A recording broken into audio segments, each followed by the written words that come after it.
So I'm sitting down with Daddy this evening, Big Daddy. He's big and he's my daddy, and if you've watched any of these videos, you know exactly who I'm talking about, the Most High.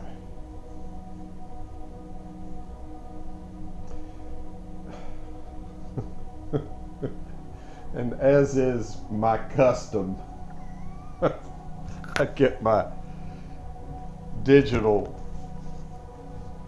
scriptures and I ask, where do you want to go, Daddy? Where do you want to take me, Daddy? Genesis. Okay. Chapter 11. Okay. Verse 1. Genesis 11:1. And at the very beginning of this passage, something stood out.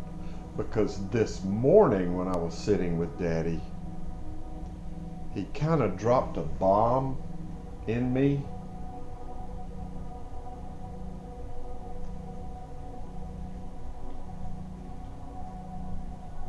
We're referred to as ecclesia in the New Testament. And that word means called out ones. I even named this channel Called Out Ones. My called out ones, meaning his, Big Daddy's called out ones. That would be us, his little children. And this morning, when I was sitting with him, he said, my called out ones. Ooh.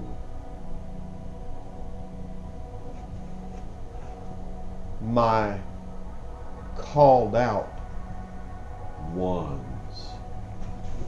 ones that have been seeking my heart, ones that have understood they are to become one with me every day, to eat from my bread every day. Give us this day our daily bread.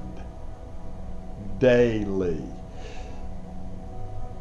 And that word, echad, in Hebrew, meaning one or oneness, that is the key of David. David sought oneness with Yahweh, and he sought that oneness every day. Now, that was his key.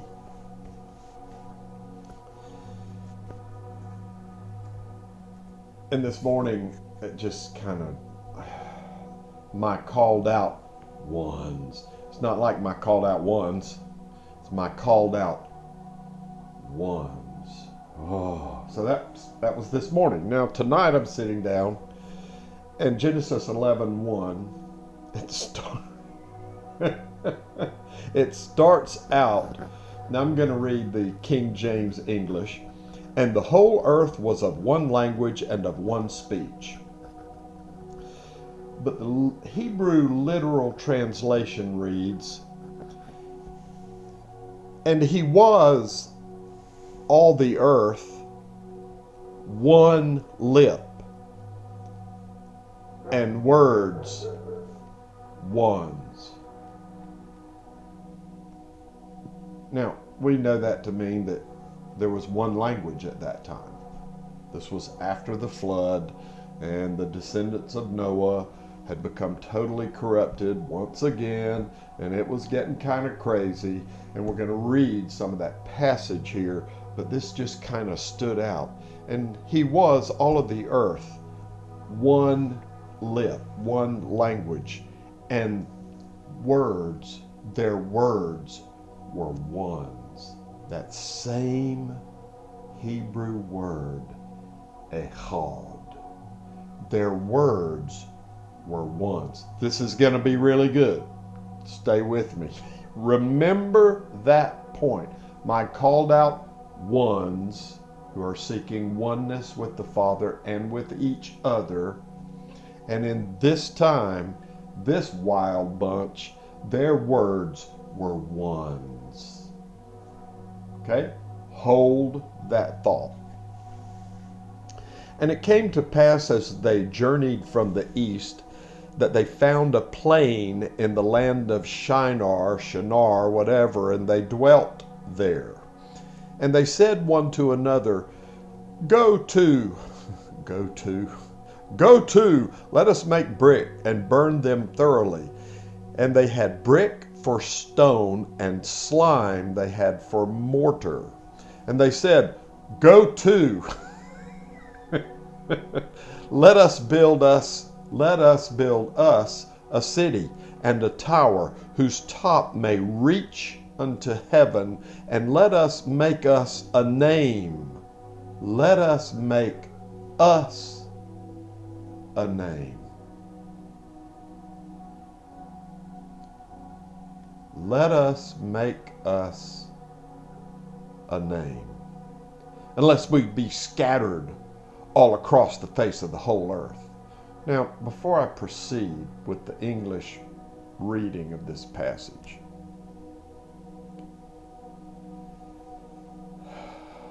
and they are saying, we will build for us a city and tower, and the top of it in the heavens. We shall make for us a name, lest we are scattered over the faces of all the earth. They weren't one with Big Daddy's name, Yahweh. That's how I pronounce it. Yahweh, Yahovah. Some people pronounce it Yahweh, whatever. I pronounce it Yahweh. He is our Father. Now, his name was covered up with all capital Lord. Don't ask me why, but I prefer to say his name.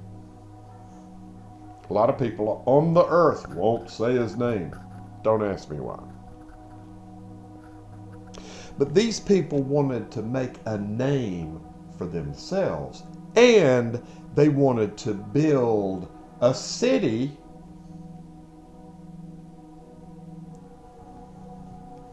New Jerusalem. And they wanted to build a tower. Yahweh, Big Daddy, our Father, describes himself as a strong tower that we can run into and be safe. You see where they're just trying to do everything the opposite? They're even trying to be one. They're trying to be oneness. They're trying to build their own city. They're trying to build their own name. They're trying to build their own tower. Wow. Verse 5. Getting old. Harder to read these little bitty numbers. And the Lord and Yahweh came down to see the city and the tower which the children of men were building. And Yahweh said, Behold, the people are one.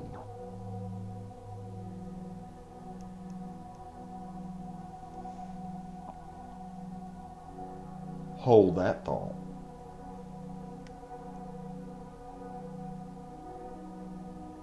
And they all have one language. And this that they begin to do. Now nothing will be restrained from them which they have imagined to do.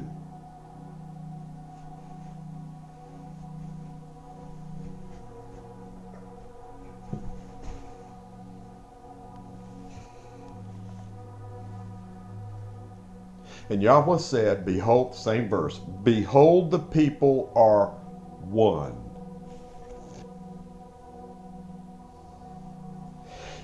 And they all have one language. And this they begin to do. And now nothing will be restrained from them. Nothing will be held back from them, which they have imagined to do. And I got right there, and I was just pondering that verse, looking at the different Hebrew words and how they had such power when they're opened up a little bit. But I got to this place, to this verse, and I was reminded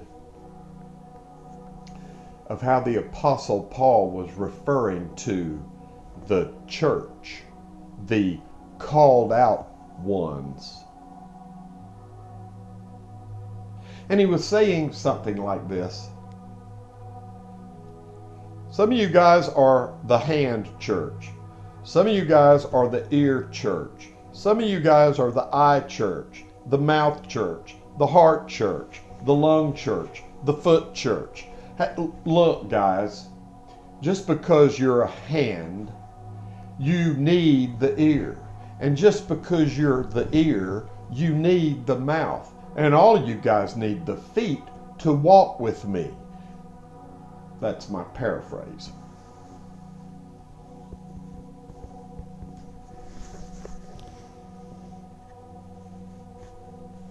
So here we are.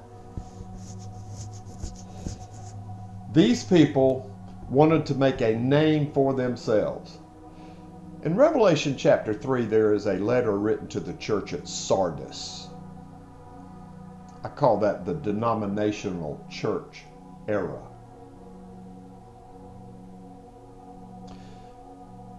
And Yeshua said to that church era, you have a name that you live, and yet you're dead.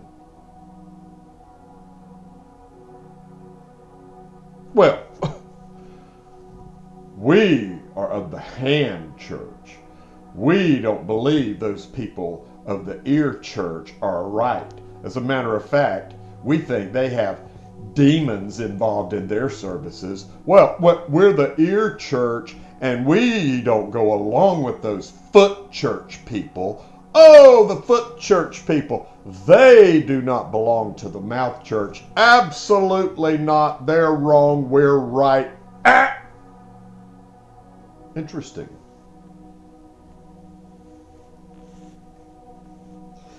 And yet here these people that were trying to build their own city, their own tower, their own name.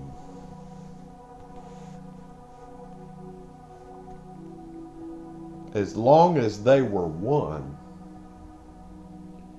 Daddy said they would be able to accomplish anything that they imagined, and nothing would be restrained from them.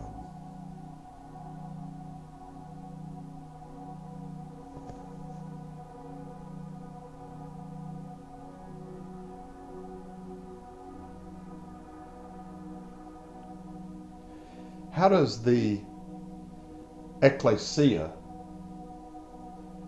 translated church, how does the ecclesia begin to build, to become one? How does the ecclesia become one body, having one mind? Let this mind be in you, which was also in Yeshua the Messiah. How can the called out ones, the church, become one with the Father, one with the Messiah, one with each other, so that anything that they imagine working together as one will come to pass? Nothing will be restrained from them. How do we do that?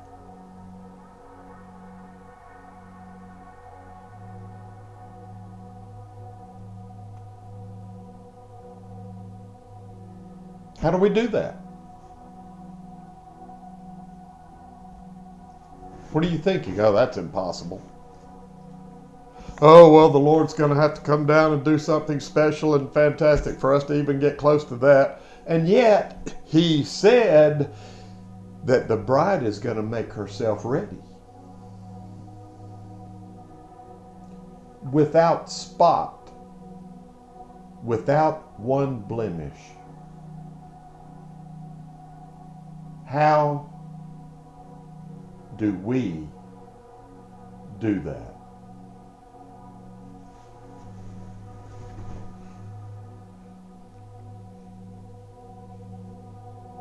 It starts with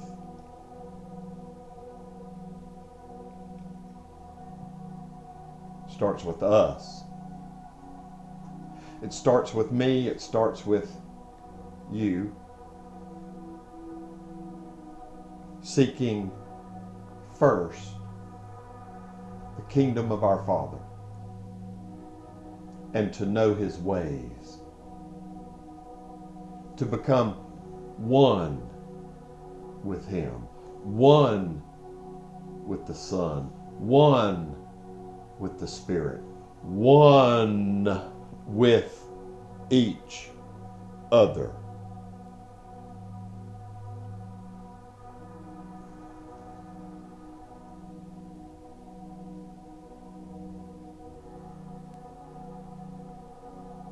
Big Daddy's our tower. His name, whoo,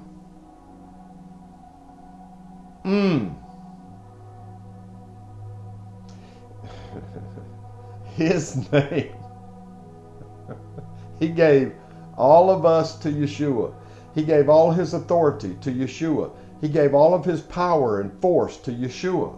Yeshua is the name above all names. And yet Yeshua, when it's all said and done, will bow His knee to the Father, giving us, brought together as that spotless bride, having become one with each other and with them. He gives us back to the Father. He gives the authority back to the Father. He gives the power and the force given Him of the Father back to the Father. 1 Corinthians chapter 15.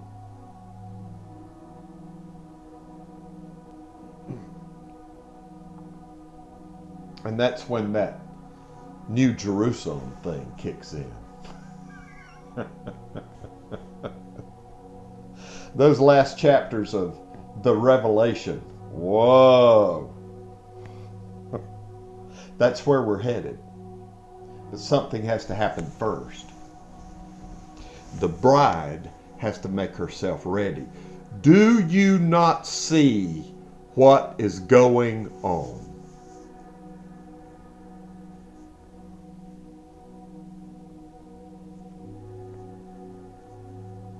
Are you not aware of what is happening out there?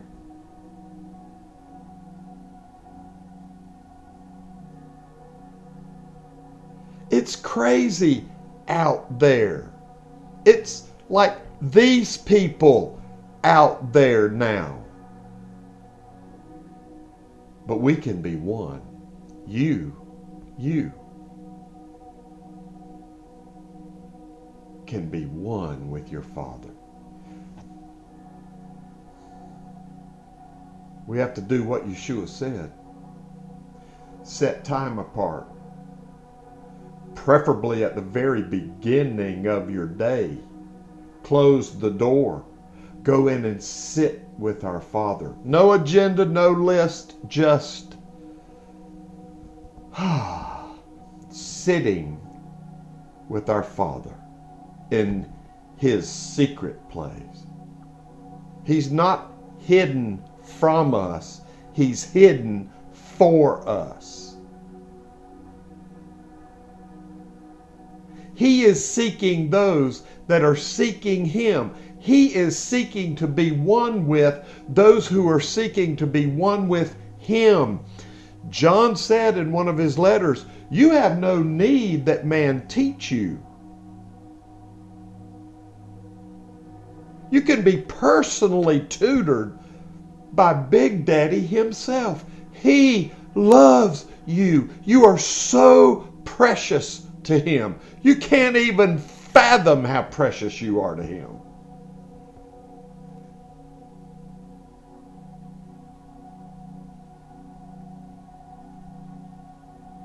You know where this bride that we've been talking about here, you know where it begins?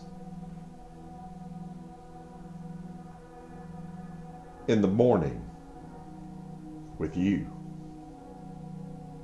One with Big Daddy and Yeshua, our Master, and the Ruach HaKodesh, the Spirit, the breath of the Father.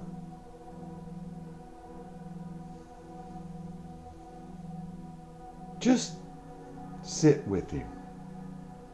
Climb the mountain, go to the top of the mountain, enter into his tent, but there's a prerequisite. You must humble yourself like a little child. Can't get in there unless you do that first.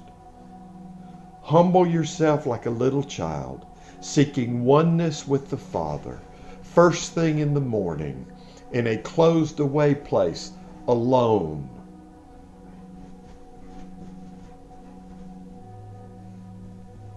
And you'll begin to see the lively stones come together to build the house called the bride, without spot and without blemish. Wow. Just another little teeny, tiny piece of the well message of the kingdom. That Greek word that was translated gospel technically should be translated well message. It's the message from our daddy that makes all things well.